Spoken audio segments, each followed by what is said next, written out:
Baiklah, selamat pagi peserta didik yang terkasih. Hari ini kita masuk ke bab yang keempat, yaitu menikmati novel. Ya, jadi hari ini kita langsung masuk ke struktur dan kaidah kebahasaan, serta nanti kita akan mulai membuat rancangan, ya, konstruksi seperti yang sudah Bapak pernah sebutkan sebelumnya untuk GBPS, ya, garis besar pembelajaran semester. Itu kita akan mengonstruksi di akhir pembelajaran ini untuk mengambil nilai keterampilannya. Tapi fokusnya sebenarnya bukan kalian harus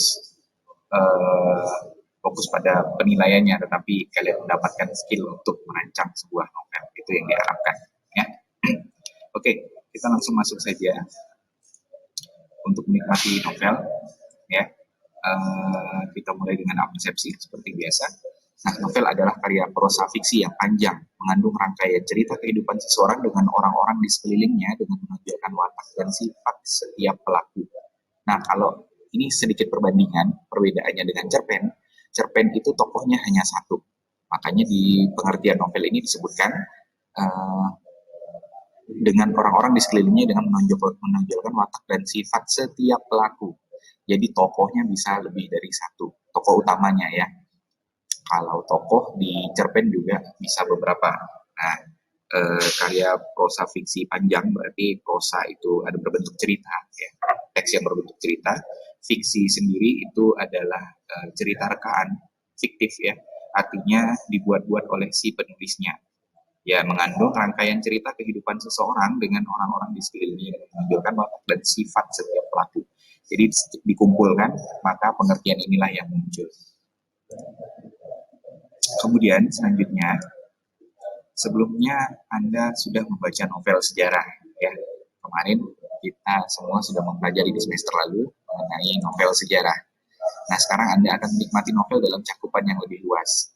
Mengapa? Karena kalau novel sejarah itu berdasarkan peristiwa sejarah yang ada, walaupun tokohnya rekaan atau permasalahannya itu merupakan buatan dari si pengarang. Kalau novel secara umum, ini menikmati novel secara umum, Anda akan menikmati dari cakupan yang lebih luas lagi, ya. Secara umum, bisa novel terjemahan, bisa novel lama, bisa novel baru, bisa novel yang lain-lainnya yang mungkin kalian sukai nantinya, ya. Kemudian dalam pembelajaran ini sumber utama yang digunakan adalah novel Ronggeng Dukuh Paruk karya Ahmad Tohari.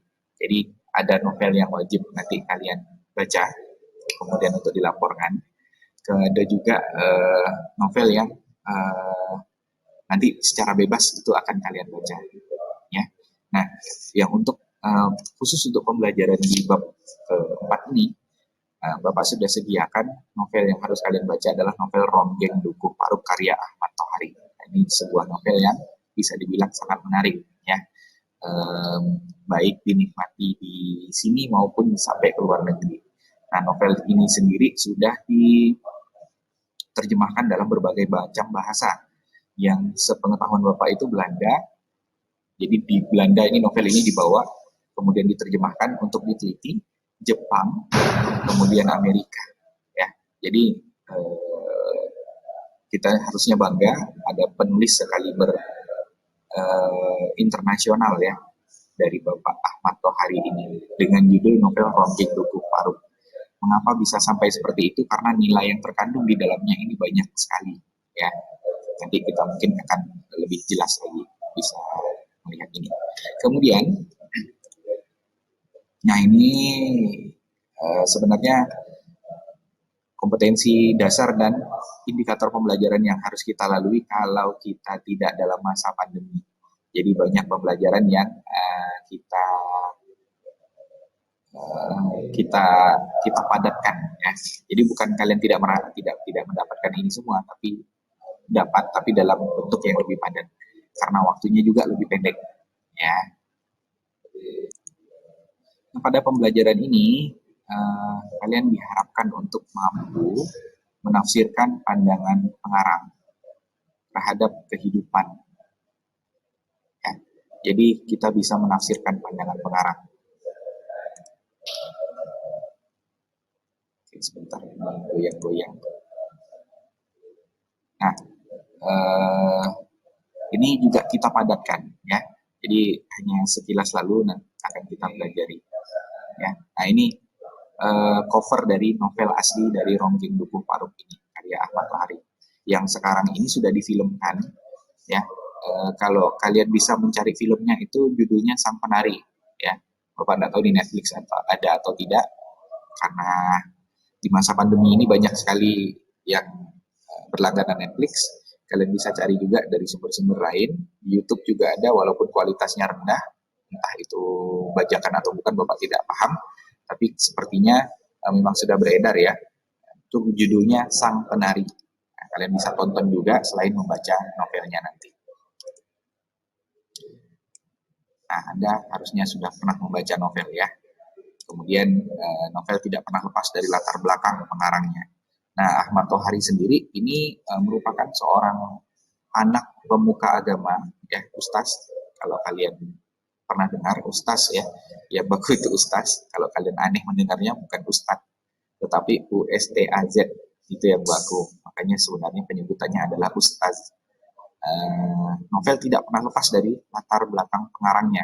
Nah, Ahmad Tohari sendiri ini dibesarkan oleh keluarga yang bapaknya merupakan seorang ustaz, seorang pemuka agama, dan mempunyai sekolah keagamaan, pesantren gitu ya. Nah, dari sini dia banyak menulis tentang hal-hal yang dekat dengan keagamaan. Nah, ini merupakan cara Ahmad Tohari melakukan kritik sosial, ya. Jadi mulai dari zaman penjajahan dulu banyak penulis-penulis yang muncul eh, menggunakan tulisannya untuk mengkritik pemerintahan yang ada. Ya, dengan cara seperti itu mereka tidak ditangkap. Tapi sekarang ya kalian bisa ingat-ingat dulu kejadian, kalau kalian tahu penyanyi namanya Iwan Fals itu membuat lirik Bento ya. Nah, Bapak tidak sebutkan Bento itu siapa, kalian pasti sudah paham dan mungkin sudah pernah membacanya. Seperti itu tuh ditahan, itu sebenarnya bukan demokrasi ya.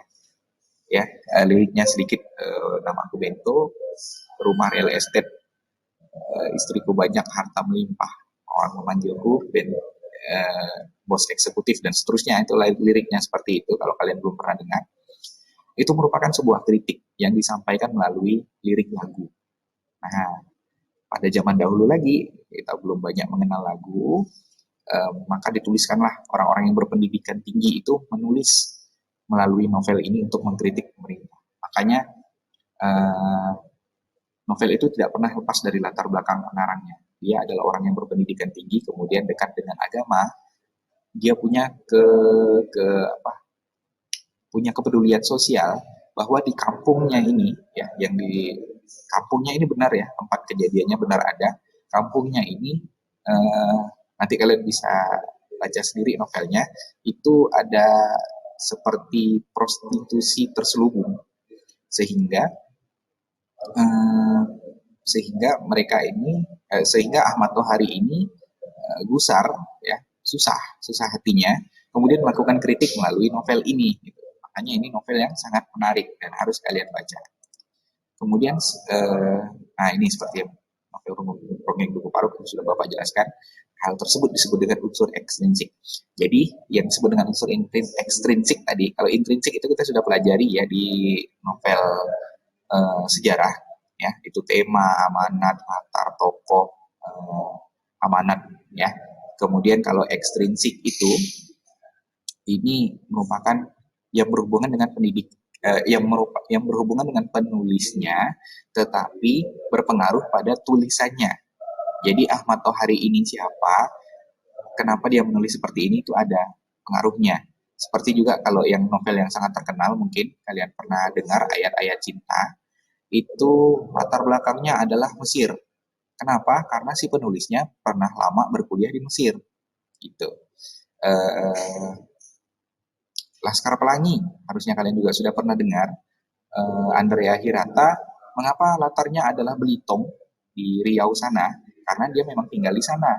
Kenapa temanya pendidikan? Karena dia memang waktu kecilnya susah pendidikannya, ya.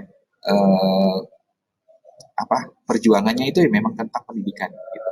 Jadi unsur yang membangun dari luar, bukan dari dalam novelnya secara langsung, tetapi dia pengaruhnya terhadap si penulisnya.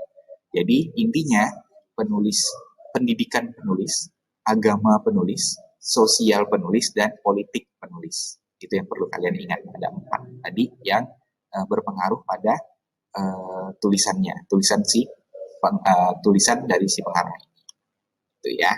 Jadi dipahami. Nah selanjutnya secara singkat kalian Bapak minta untuk menangkap maksud pengarang terhadap kehidupan dalam novelnya. Bapak minta kalian untuk bacalah kutipan novel trilogi Ronggeng Dukuh Paruk halaman 111 dari PDF yang Bapak bagikan bersamaan dengan Google Classroom ini. Kemudian bacalah artikel tentang penciptaan trilogi Ronggeng Dukuh Paruk halaman 115 untuk memudahkan memperoleh data latar sosial budaya yang terdapat dalam novel kaitannya dengan pengarang. Ya, ini tugas pertama untuk membaca. Ini silakan dibaca ya. Nah, kemudian kita lanjutkan menganalisis isi dan kebahasaan novel. Ini yang pernah kalian, seharusnya ini sudah pernah kalian dapatkan di novel sejarah. Sama ya, tema, penokohan, alur, plot, latar, setting, dan sudut pandang atau point of view. Ya, ini juga kalian bisa cari atau baca lagi di materi yang sebelumnya kalau memang lupa. Ya, tema itu apa, tokoh penokohan itu apa, alur atau plot itu apa, kemudian latar atau setting itu apa, dan sudut pandang atau point of view itu apa, dan ada berapa. Oke, ini sekadar mengingatkan saja karena kebahasaannya pasti sama. Kemudian kita menganalisis isi novel berdasarkan unsur intrinsiknya. Nah, nanti setelah kalian membaca kutipan yang Bapak minta tadi secara singkat, kemudian baca kutipan novel yang ada di dalamnya, ya, unsur ekstrinsik dan kutipan novelnya sedikit, silakan jawab pertanyaan-pertanyaan berikut. Nanti Bapak hari ini tidak membagikan Google Docs, tapi kalian sendiri yang tulis soalnya di Google Docs untuk memastikan kalian menonton video ini, ya, video pembelajaran ini. Yang pertama, tema apa yang menonjol dalam novel Ronggeng Dukuh Paruk? Silakan ditulis di Google Docs, kemudian dijawab. Kalau terlalu cepat, kalian bisa pause dulu kan. Kemudian yang kedua, bagaimanakah alur yang tergambar dalam novel Ronggeng Dukuh Paruk? Itu berdasarkan kutipan yang sudah kalian baca dan unsur ekstrinsik yang sudah kalian baca ya. Ini jawab pertanyaan. Kemudian nomor 3, di manakah latar tempat, latar waktu, dan latar suasana yang tergambar dalam novel Ronggeng Dukuh Paruk? Ya, itu yang secara sekilas saja. Ini nantinya akan berhubungan dengan unsur ekstrinsik. Kemudian, siapakah tokoh utama dan tokoh-tokoh pendukung dalam novel Ronggeng Dukuh Paruk? Dan yang terakhir, ini 5, bagaimanakah karakter tokoh-tokoh Ronggeng Dukuh Paruk? Ini secara sekilas yang kalian ketahui saja.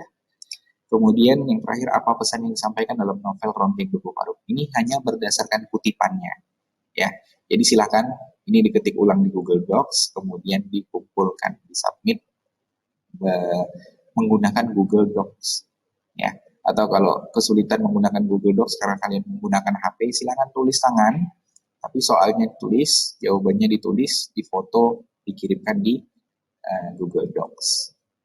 Oke, untuk pertemuan kedua kita memang agak laju karena kalian yang kelas 12 ini memang waktunya tidak terlalu panjang. Bapak akhiri video pembelajaran kita untuk hari ini. Nah, kita pindah ke Google Classroom. Setelah itu jawab pertanyaan-pertanyaan ini. Setelah itu submit. Kalau sudah mengumpulkan, jangan lupa tuliskan nama, kelas, nomor presensi, dan saya sudah selesai mengerjakan tugas 2 teks menikmati novel. Oke, sekali lagi nama, kelas, nomor presensi, kemudian tuliskan saya sudah selesai mengerjakan tugas teks menikmati novel yang kedua. Yang terakhir ya, gunakan kalimat-kalimat yang terakhir. Bapak akhiri sampai di sini. Selamat pagi, tetap bersemangat semua.